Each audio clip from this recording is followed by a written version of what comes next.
ไปเบิ่งกันที่ประธานคณะบริหารงานศูนย์กลางสหพันธ์กรรมบาลลาวเน้นหนักให้กรรมบาลแขวงจำปาสักสืบต่อยกสูงและเน้นหนักเวียกงานหลายปัญหาเพื่อพัฒนาเวียกงานในคงเขตกรรมบาลแขวงวันที่9 กรกฎาคมนี้สหายคำผอยวรรณสารกรรมการศูนย์กลางภาคเลขาคณะภาคประธานคณะบริหารงานศูนย์กลางสหพันธ์กรรมบาลลาวได้เดินทางมาสุขอยู่เวียกงานปิ่นออมอยู่แขวงจำปาสักและได้พบปะโอล่มกับคณะบริหารงานสหพันธ์กรรมบาลแขวงพร้อมด้วยประธานห้องประธานและสมาชิกกรรมบาลแผนกการกรมกองอ้อมข้างแขวงการพบปะโอล่มดังกล่าวได้จัดขึ้นอยู่สโมสรแขวงในการพบปะสหายอุดมศักดิ์ดีวิไสกรรมการพรรคแขวงประธานคณะบริหารงานสหพันธ์กรรมบาลแขวงได้รายงานการจัดตั้งปฏิบัติเวียกงานของสหพันธ์กรรมบาลแขวงให้ประธานคณะบริหารงานศูนย์กลางสหพันธ์กรรมบาลลาวรับรู้โดยสังเขปต่อมาก็ได้เผยแพร่มติของประชุมครบคณะวิสามัญครั้งที่1ของคณะบริหารงานศูนย์กลางสหพันธ์กรรมบาลลาวสมัยที่เก่าจากนั้นสหายคำผอยวรรณสารประธานศูนย์กลางสหพันธ์กรรมบาลลาวก็มีคำเห็นโอล่มเนื้อในสำคัญสหายใดเน้นนักให้คณะบริหารงานสหพันธ์กรรมบาลแขวงกำแหนนสิ่งท้าทายและกละโอกาสต่อเวียกงานกรรมบาลลาว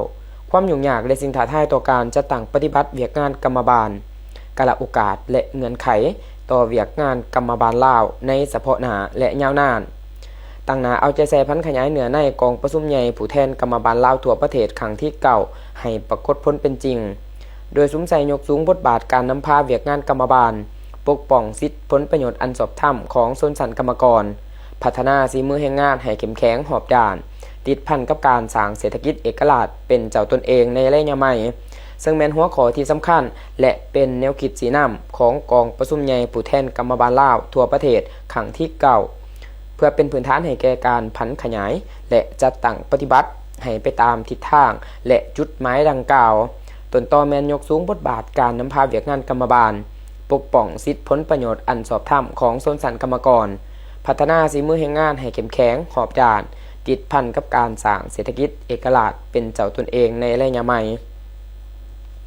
พร้อมนี้สหายยังเน้นนักให้เอาใจใส่จะตั้งปฏิบัติบรรดาขาดไม้สู่ส้นแต่ปี2026หาปี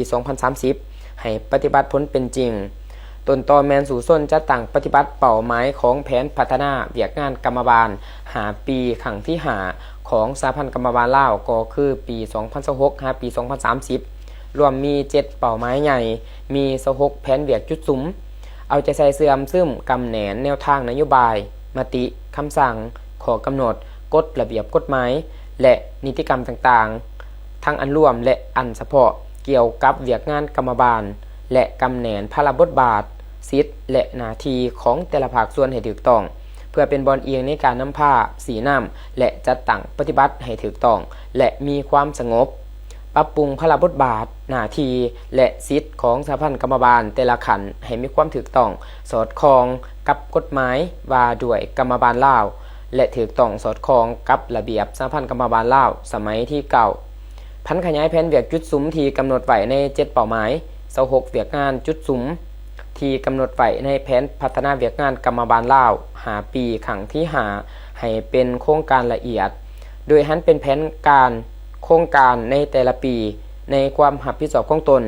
และหูปลุกระดมค้นขวายแรงขึ้นมาจะตั้งปฏิบัติให้ปรากฏผลเป็นจริงซึ่งรวมมีแรงขึ้นภายในการช่วยเหลือการร่วมมือและแรงขึ้นอื่นๆการแบ่งความรับผิดชอบภายในคณะบริหารงานสหพันธ์กรรมบาลในขันของตนเอาใจใส่เวียกงานที่ตามกฎกวดการและกวดสอบให้เป็นปกติต่อเนื่องในใส่ส่งเสริมเวียกดีคนเด่นเวียกจริงคนแท้และปฏิบัตินโยบายให้สอดคล้องทั้งสร้างได้พนักงานสืบทอดเปลี่ยนแทนในเฉพาะหน้าและยาวนานพร้อมนั้นก็ปฏิบัติวินัยต่อภาคส่วนบุคคลที่ละเมิดระเบียบกฎหมายอย่างเข้มงวดทั้งนี้ก็เพื่อพันขยายและจัดตั้งปฏิบัติมติกองประชุมใหญ่ครั้งที่12ของภาคมติกองประชุมใหญ่ผู้แทนกรรมบาลทั่วประเทศครั้งที่9ให้ปรากฏผลเป็นจริง